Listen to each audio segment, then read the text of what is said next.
Welcome to the Grow Your Independent Consulting Business podcast. I'm Melissa Lieberman, a fellow IC and business coach.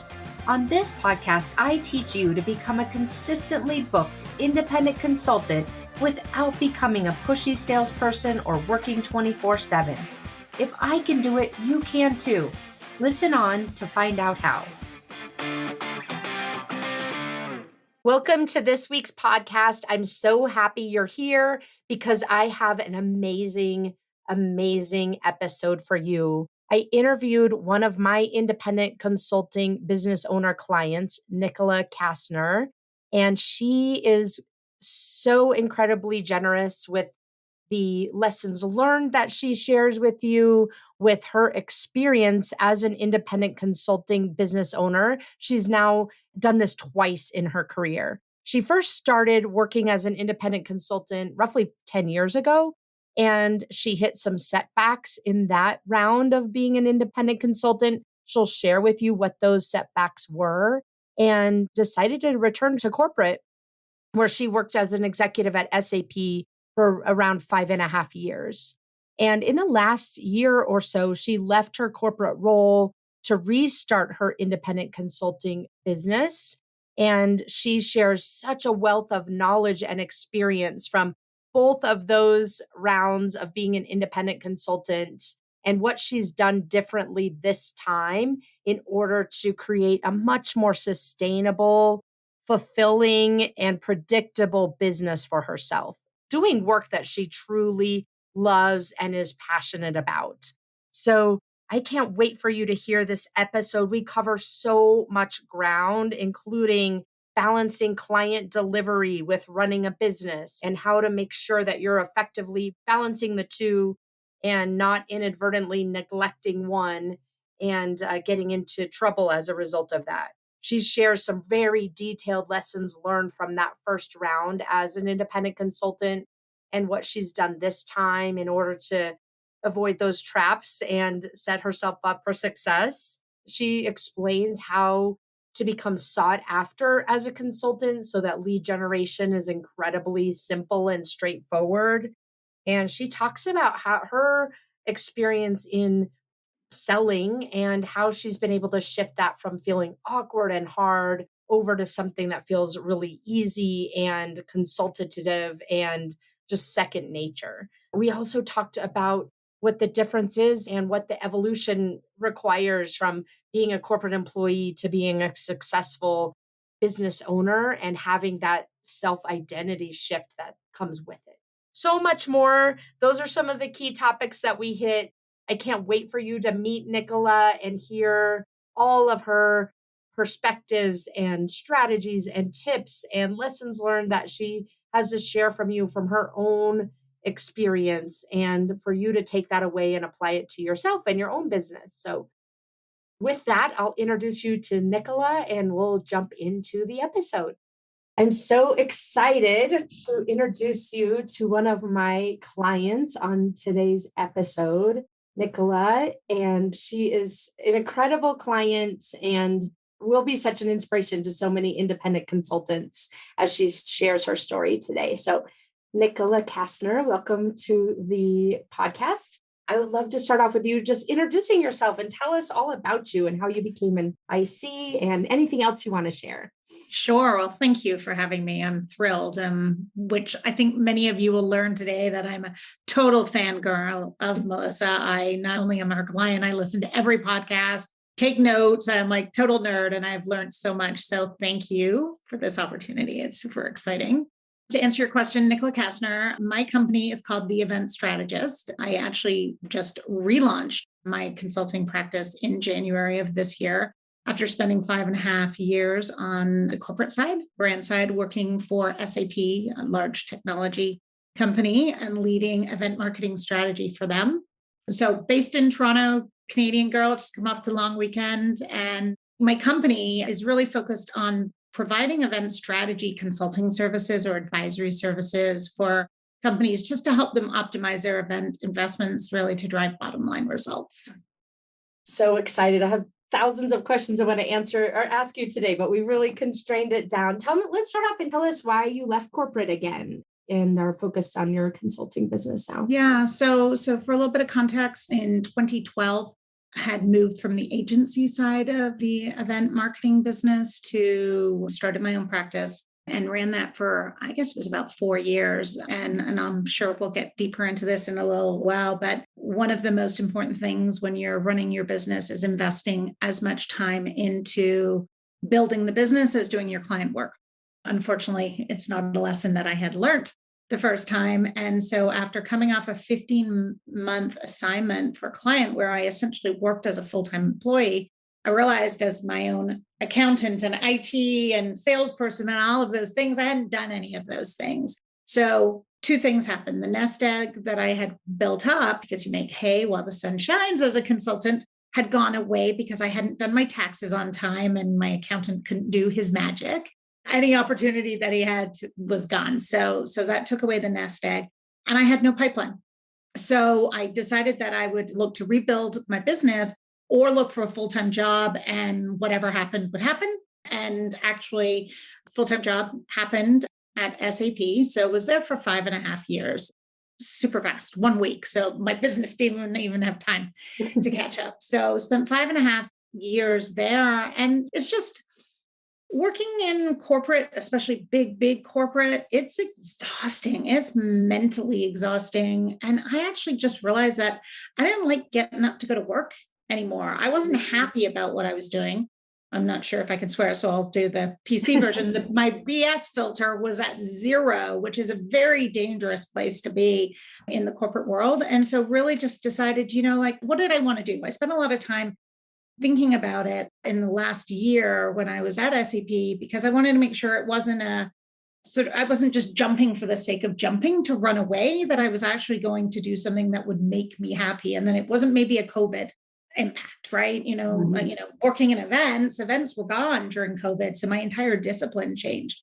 That was what was making me miserable. And it really wasn't. So that sort of was the impetus for me to make the leap. And sort of the first time I tested the water with a former colleague, she had reached out and said, "Hey, do you know anybody that does event strategy support on a freelance basis?" And I was like, "Well, if it was January, it'd be me, but not so far." And she's like, "Well, consider us your first client." And I was like, "Well, if it's going to be that easy, I'm going to do it over after all." So that was the beginning.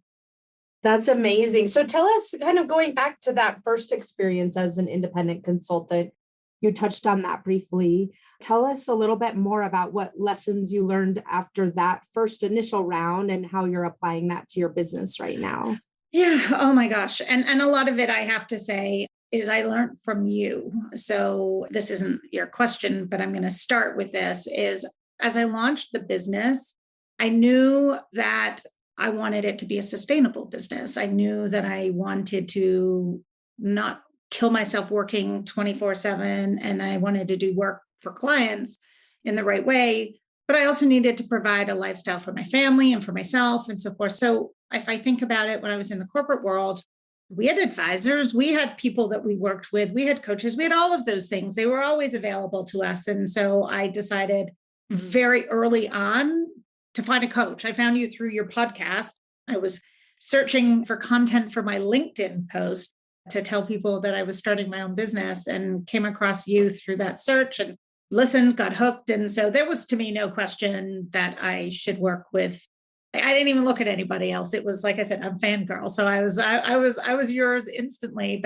And you've taught me these lessons, I think, is the a winded way of where I'm getting to with answers to these questions. But I think the first of all was, in the past, I almost operated as staff augmentation. Wow. I would come in and I would take on long-term contracts that were 15 months dedicated to one company, 2 years as an implant in an organization, which were based on hourly sales versus value-based projects and offerings, which I could offer, as one of the benefits of the great resignation, so to speak, or what I prefer to call the great realization, is companies are embracing freelance talent. They can get top tier talent for a fraction of the cost, really, that they would pay if it was a full-time employee, where they'd have to pay the salaries and the benefits and so forth. And so I really thought about, what is the value that I am going to bring to my clients?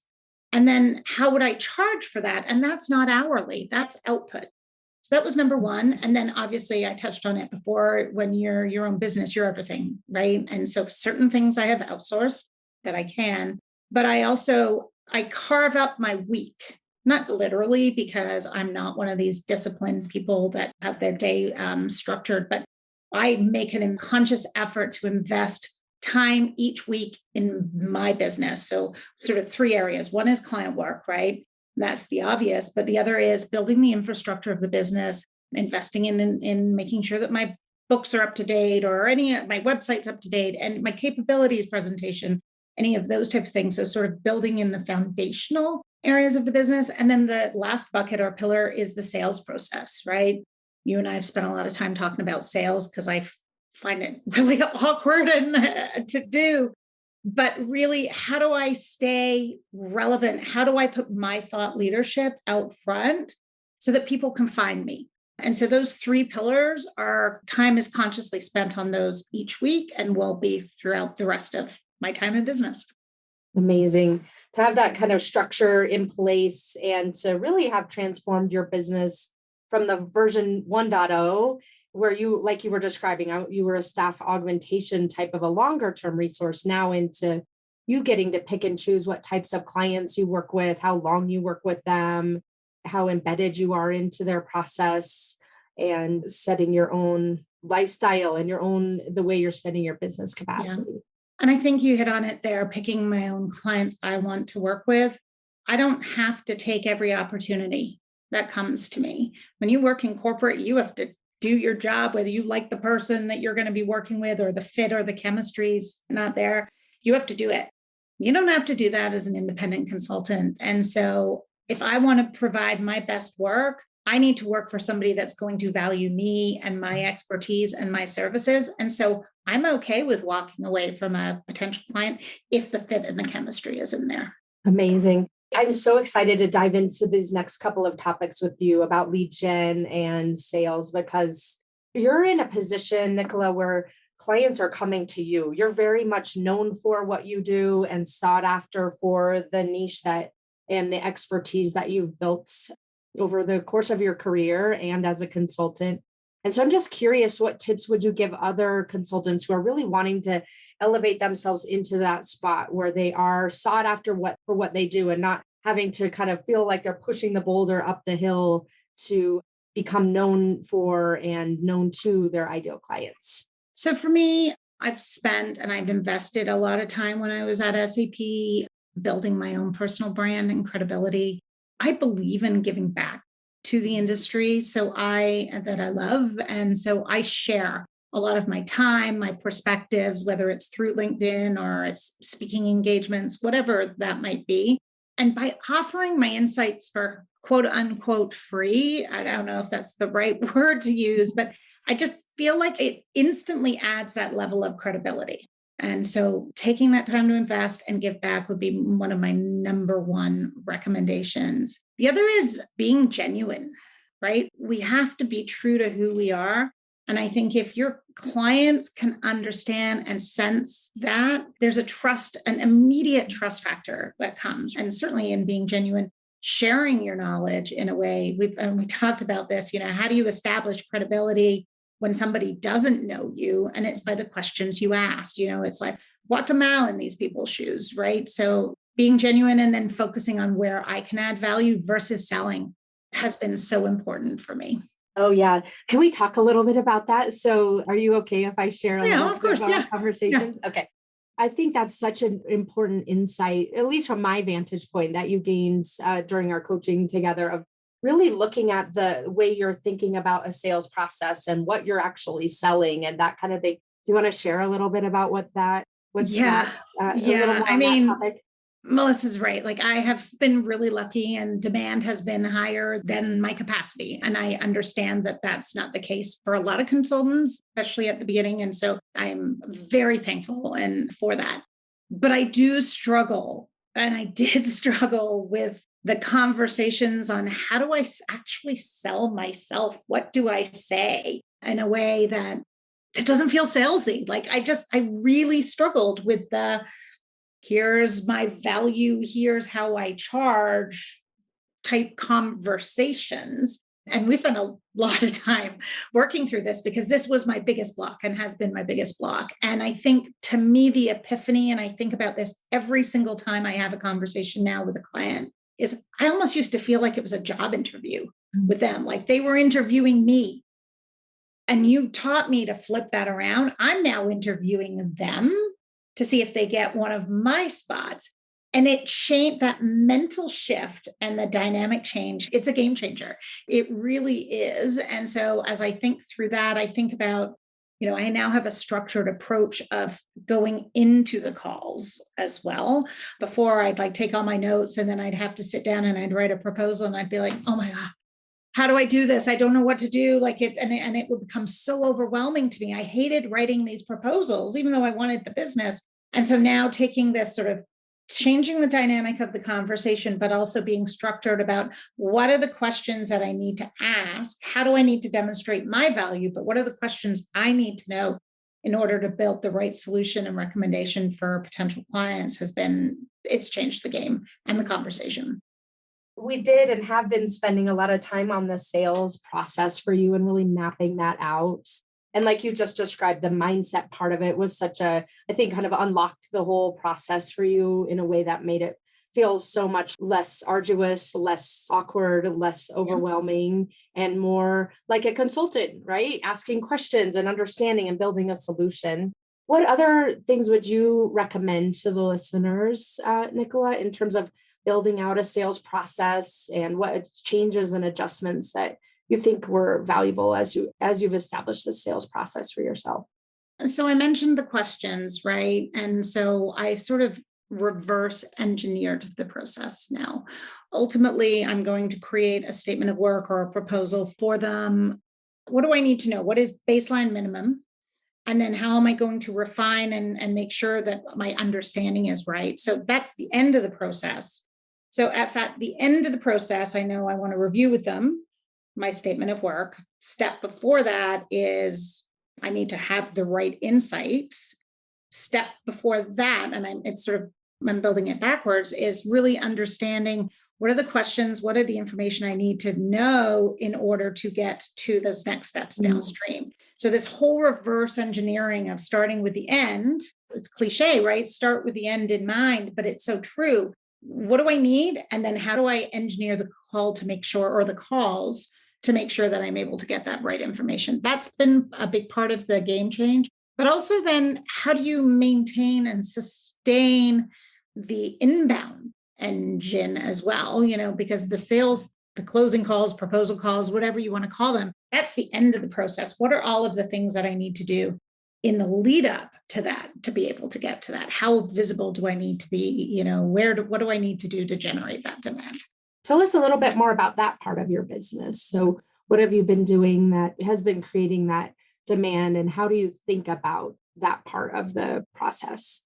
So I mentioned my LinkedIn coming out post of announcing my own business. I struggled with it because first of all, I took on way too much at the beginning and I was overwhelmed. And so I didn't want to launch to the market immediately because I just didn't even have time for a conversation with anybody because I'd taken on too much client work. Step one, fixed that problem.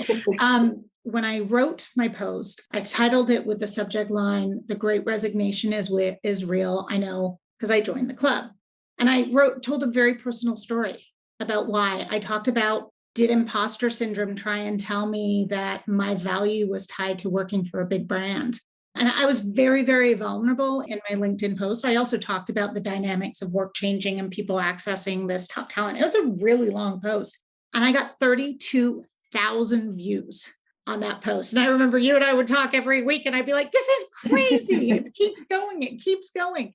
So to me, that was a huge inbound engine. It created a lot of buzz.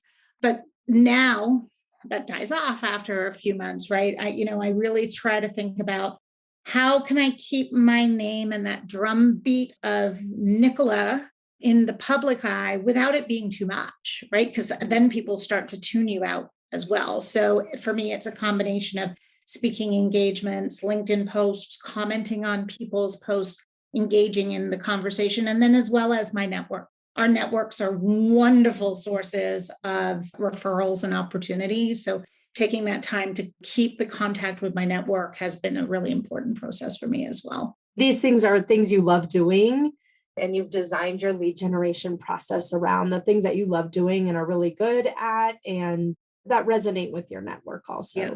Such a good alignment versus trying to force yourself to take on some technique that seems sort of sexy from a webinar or something like that, but isn't really something that's aligned to you or even to the ideal client you're trying to Yeah, attract. it has to be genuine, right? Yeah.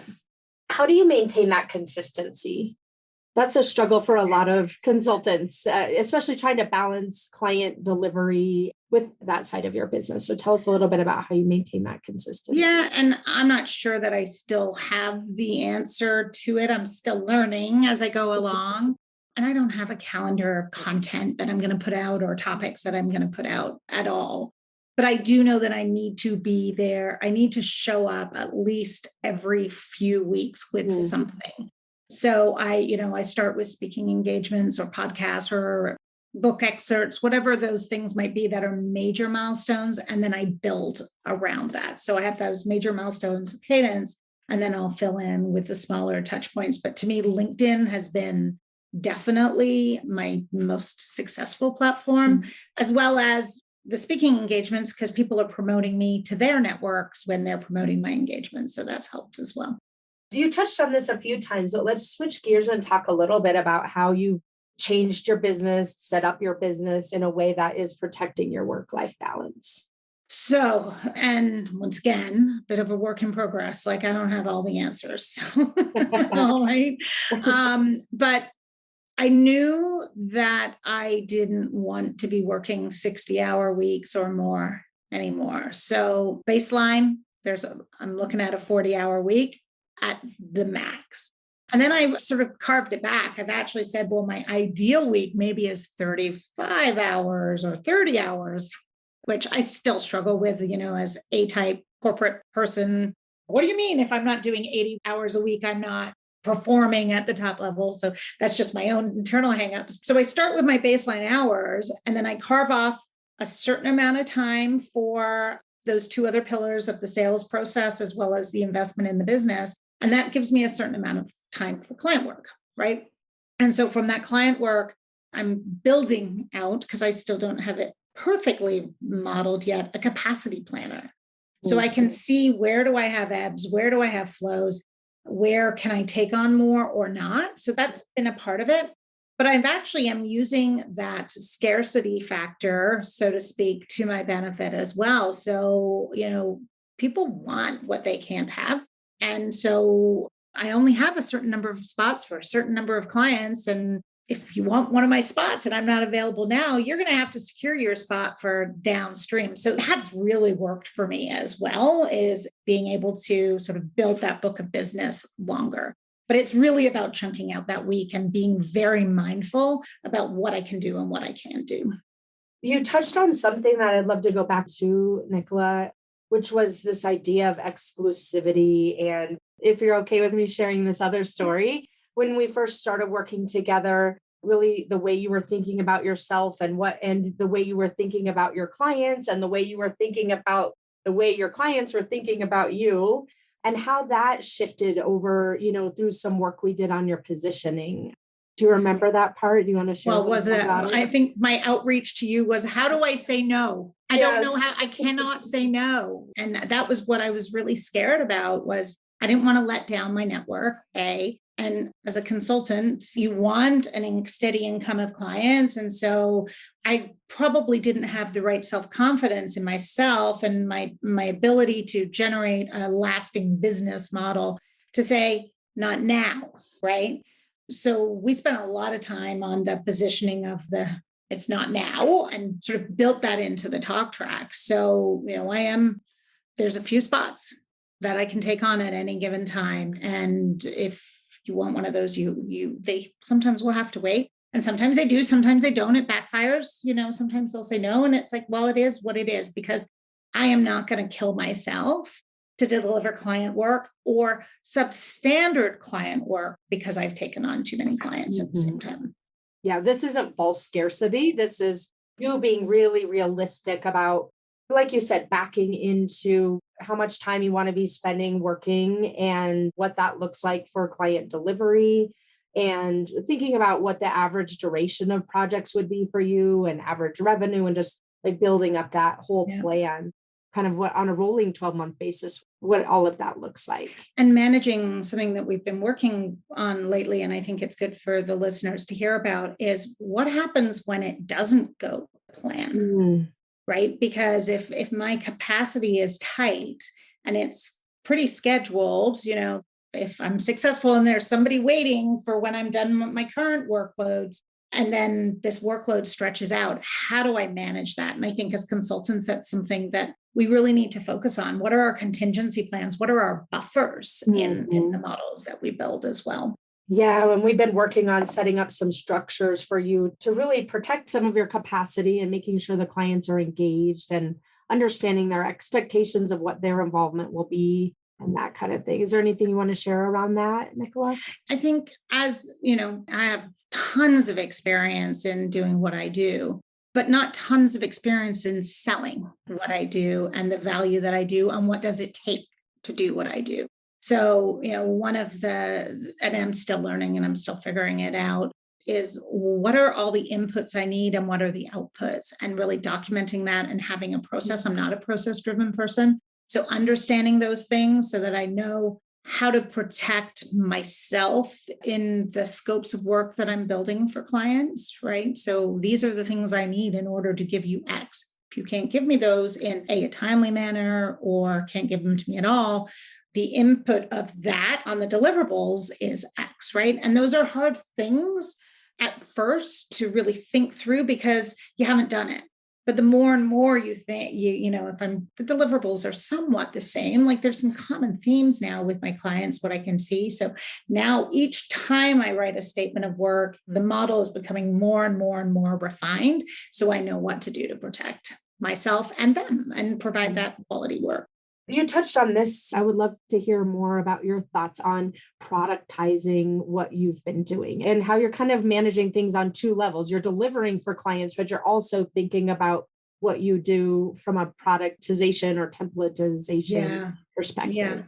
Yeah. Because, like I just mentioned, there's common themes that I'm finding now in the work that I'm doing. And I wouldn't have known that before because I was working in a corporate role and I had Yeah. one client, which was my employer, and did whatever needed to be happen. But we're not saving lives here, right? We're building marketing strategies where events are a component of it. Those fundamentals, no matter the industry, the size of the company, the geography, whatever, they're the same. So understanding those foundational, say 80%, that can become productized and then tweaked. The 20% that's specific to a specific client and the nuances to that client. So the first time that 80% can become productized, I'm building at scratch. It's taking, let's say it was a 100-hour project, it's taking 80 hours to do that. It doesn't take me 80 hours to do it the second time. Maybe it takes me 40. Yeah. Third time, it might take me 20. Eventually, I want that 80% down to 10 hours. You know what I mean? So that, what it allows me to do is expand my scope and my scale. I can take on more projects because that foundational process layers are there and I'm not recreating the wheel every single time, but I'm still meeting my client's specific needs, because that's one thing as consultants we have to do is, right, we have to add value. Can't just dial in the same deliverable every single time. So how do I create that foundational element, but then also provide the right client customization on top of it? That's the fun piece, but I'm not recreating that bottom 80% all of the time. And that's I think a lot of consultants miss that part. We love variety. We love a challenge. We love, starting fresh and that kind of thing. And so it can be very common to miss that opportunity to create assets for your business and really think about, even though some activity may feel very bespoke to a given client, how could this apply to others? How could it be of value to other clients? And how can I kind of templatize it to move forward? And how can I save it, right? To find it yeah. in the future. Because, I'll go through some of my old files from when I was consulting before, and I was like, wow, I was brilliant. Well, I probably recreated it 5 or 6 different times where I could have just known that I had that foundational built and used it over and over again. So, how do you keep track of the work? How do you organize the work in a way that you can find things quickly, put them on brand in templates, whatever it might be, so that you can streamline things and the deliverables that you offer? And always asking yourself, where is a good starting point versus assuming there isn't one and starting Yeah. starting from scratch. And I think the other thing, which is interrelated but not directly related, is what can you outsource, right? Yeah, So let's talk a little bit about that. You've been kind of going back and forth about dialing in that outsourcing. So tell us where you're at with that. So I think part of it for me is I'm building the plane as I'm flying it, right? And so I'm making it up as I go along. But as I go through this process and as I realize that there is some predictability in the deliverables that I'm building for my clients, it is becoming clearer what I need to do versus what I do not need to do and somebody else could do for me. So if my billable rate is higher than, and not that I'm billing on an hourly basis, and I wouldn't suggest that people do that unless you have to, my baseline billable rate is different than maybe a virtual assistant's billable rate. So what can I give to a virtual assistant? What can I give to a bookkeeper? What can I give to my nephew who can scour the internet just as much as I can? You know what I mean? What are the things that I have to use that I should be spending my time on versus what can I give to others? And no, I haven't got it down to a science. You know this, we talk about it a lot because I'm still learning and I'm still figuring out what those things are. But my intent is to create more capacity for myself by offloading as much as I can where it makes sense in a way that won't impact the deliverables or cause me more work. Because in some cases, when you're onboarding somebody else to do something, it takes you twice as long as you could do it for yourself. But the long-term investment will pay off in the end, I believe. You've brought up a couple of really, I think, important tactics here, which is the first is really doing some of that dirty work yourself so you know exactly what it is that you're wanting to outsource and eventually train someone on. It becomes so much easier to shift something over to someone else that you've already done yourself for a bit of time and really know the ins and outs of that. And so that can be a really successful strategy in terms of outsourcing. And the other thing that you touched on as you were describing this that I think could be valuable to others as well, Nicola, is just knowing that things are shifting and sometimes we make mistakes and maybe bring on an assistant that wasn't a good fit or waited too long to bring someone on or whatever the things are, and just not taking that on board that it's a problem. We're just learning and growing and adjusting and figuring it out as we go. I think I've had 4 virtual assistants and I've finally landed on one who's been with me for at least, I think, 6 months now. But there's a lot of trial and error that goes with owning a business too. There is. And you know, if you think about that, like you onboard one and then you have to onboard another and you have to onboard another and you're like, oh my gosh, why am I even doing this? But I do also believe that longer term, it will create capacity and it will allow me to have the balance that I want in my work life as well. Yeah. And the capacity is really 2 things. I mean, it's the physical hours that you're saving, but it's also that mental overhead that's just with having this crazy long to-do list and trying to keep up with all the things that range from bookkeeping to creating strategies for clients and everything in between. Being able just to take a lot of that kind of noise off of our plate, even if it doesn't always free up a lot of time, can be incredibly valuable. I think you hit on it there, the mind time, right? Like anything that you can do, and you've got several podcasts where you talk about this, it's this mental shift. You got enough to worry about as a business owner, right? Anything you can do to take that mental strain or mental lift off of you, and whether it's by process or things you've thought through, situations, scenarios, are just super important to do because then you can just put it away. You don't have to think about it. Absolutely. Let's shift gears a little bit, Nicola, and talk about coaching. So sometimes I get this question a lot of, I don't understand what a coach does to help me. I don't understand what coaching is. My only reference point of a coach is executives in corporate who had an executive coach. And so we've been working together. I would love if you would share your insights on, you touched on this briefly when we first started, but why did you decide that working with a coach would be a good step for you in the direction of your business? So I wanted to build the right foundation. To me, that was critical. And, from day one, I wanted to focus on building a long-term sustainable foundation. So I found your podcast. I didn't even interview another coach. There was no conversation needed for me. You were the right person and I was going to stalk you. So you agreed to work with me. So fortunately you agreed quickly, because otherwise it would have been a real pain in your neck. But to me, you've been there. You've done it. You've been through it. You've gone from corporate to the shift to independent consultant. There is a mind shift, and make no mistake, anybody that's thinking about that shift, it is a mentally big mind shift that you have to make, leaving the corporate world behind. You've gone through that. You've helped multiple other clients build businesses, either fix problems that they had or build from the beginning. And you've just got different experience than I had. Same as my clients hire me for my expertise. I hired you and others hire you for your expertise, because you are able to help people like me build sustainable long-term businesses.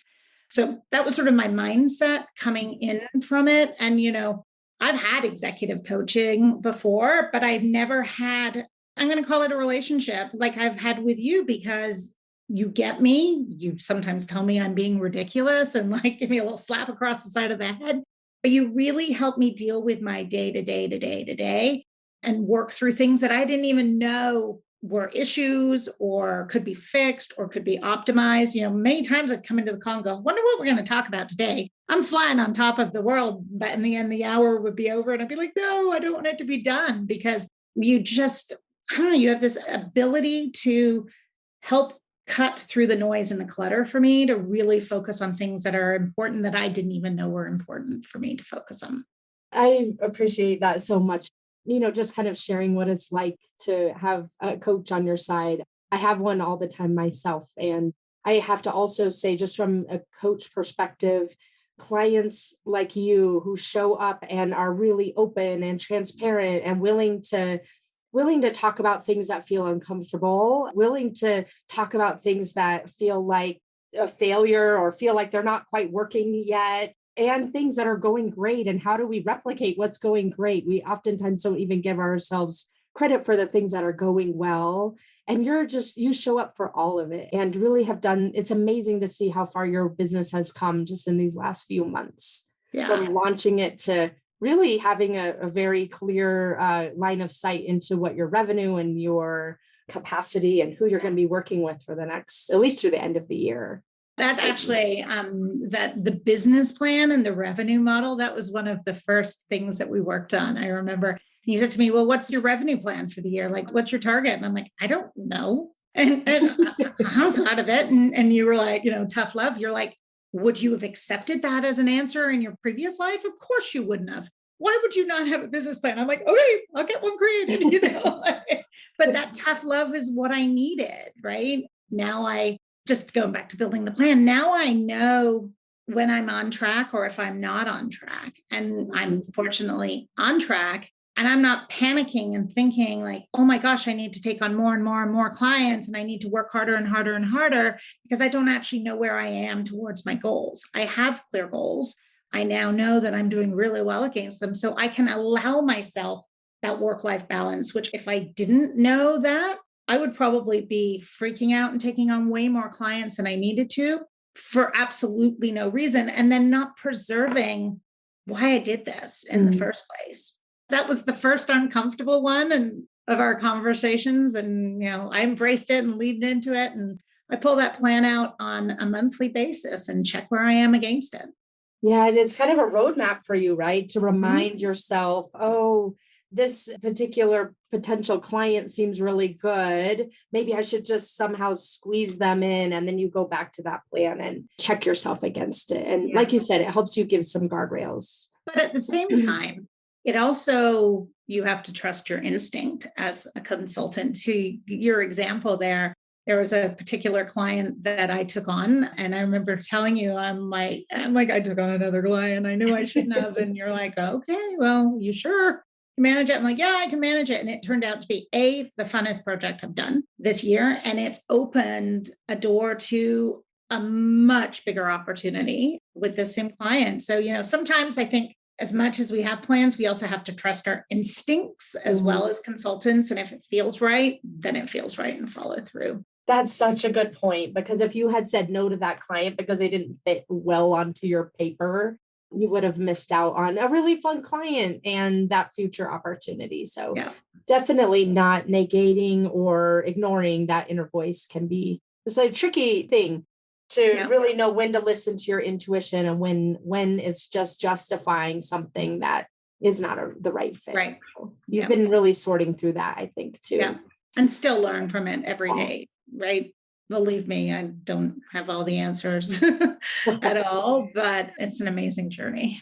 So fun to see how far you've come. Tell us anything that was kind of a surprise or biggest aha that you've taken away so far in your business here as you've relaunched it in the last few months. I think a few things. So I touched on this briefly, and you have a podcast, and I'm going to catch you off guard. So you might want to put it in the show notes or whatever after to tell people. But there was one, I remember I sent you a message one night. I was cooking dinner and I was listening to your podcast, and it was about the mental mindset shift from corporate to independent consultant, and, about happiness and how happiness is not tied to busy work. And I know I'm not doing it justice, but I remember it was a 2-part podcast, and I remember being so moved by it. I was like, you literally were talking to me in that podcast. That was a big aha moment for me, that I really needed to leave that corporate mindset behind of you got to be on the rat wheel and hustling 24/7, and you're not worthy if you're not working like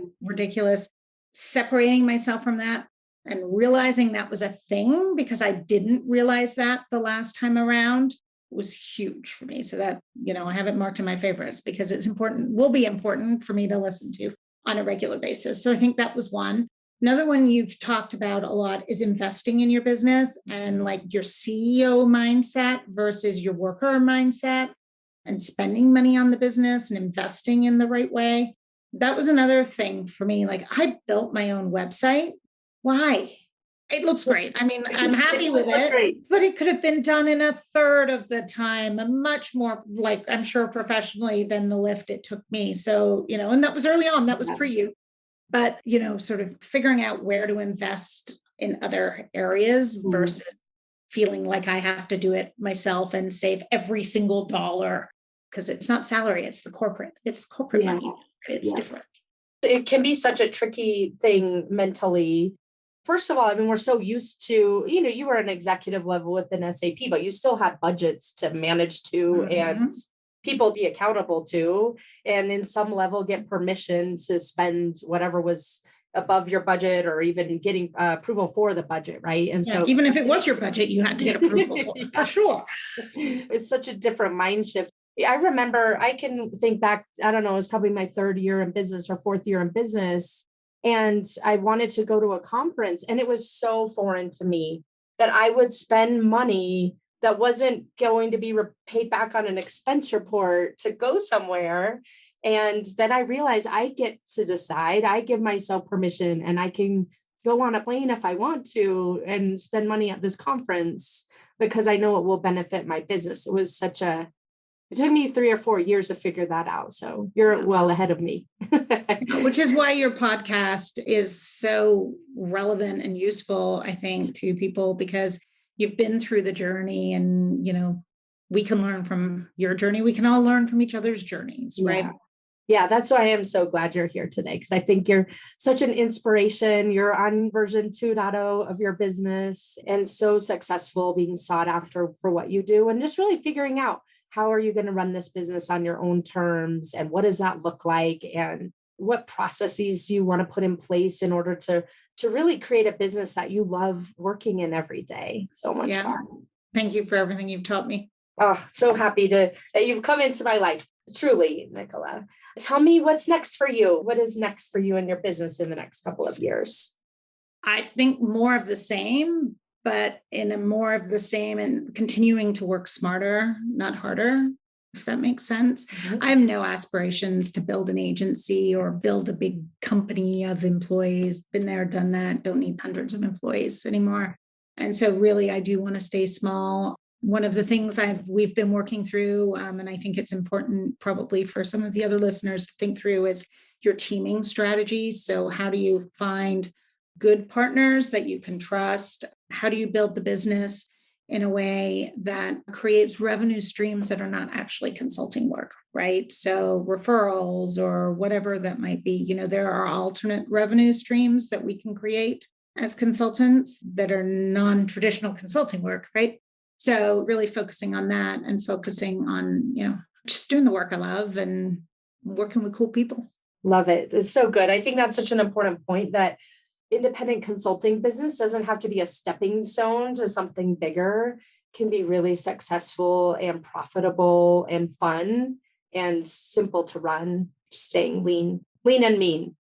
Yeah. And I think for anybody that's made the transition or making the transition, I think we all struggle with the fact that having a large logo associated with our name, our value, we think, is tied to that, and it's not. And, so I still continue to struggle a little bit with that. Am I important now that I don't work for SAP? Of course I am. I'm still the same person. I still have the same skills. And so, I'm still going through the transition, right? I'm 6 months post breakup, so to speak, from corporate. So I'll continue to learn and lean in from that as well. But I wanted to share that because it is a real thing and it's a real adjustment that we all have to go through when we're making that transition.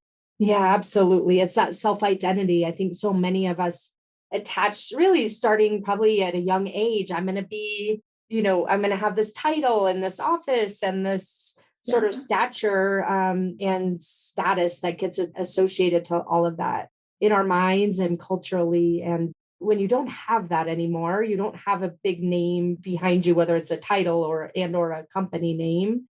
It's a lot of self-identity work, creating that self-identity. But it can be so valuable, right? Because now it's just based on you, not on any external. And you get to do the work you want for people that you want. Like, what's better than that? 100%. Yeah.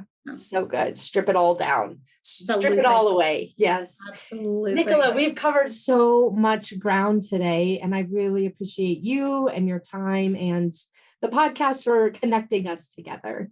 Tell me, is there anything else that you would like to share? Oh, gosh, no, I don't think so. Just anybody that is thinking about Melissa as a coach, do it. That's all I can say. And I know you're going to be mad at me probably even for saying this, but do it. You have been such a godsend to me. So thank you for all that you do to help me and all of your other clients be successful. Well, I appreciate you. And tell us where the listeners can find you if they would like to look into more about what you do. Sure. Yeah, absolutely. And anyone wants to critique my website, feel free, that I built myself. NicolaKastner.com is my website. And, please reach out if, I'm a firm believer in community and, we're all in this together. So if I can help anyone or provide any advice, I'm happy to do that as well. Thank you so much. And thank you for your generous time today and for coming into my life. I'm so grateful for you. Thank you. All right. We'll talk soon. Okay. Bye. Bye. Thanks for joining me this week on the Grow Your Independent Consulting Business podcast. If you liked today's episode, I have 3 quick next steps for you. First, click subscribe on Apple Podcasts or wherever you listen to make sure you don't miss future episodes. Next, leave me a review in your podcast app so other independent consultants can find and benefit too. And finally, to put the ideas from today's episode into action, head over to melissalieberman.com for the show notes and more resources to help you grow your consulting practice from your first few projects into a full-fledged business. See you next week.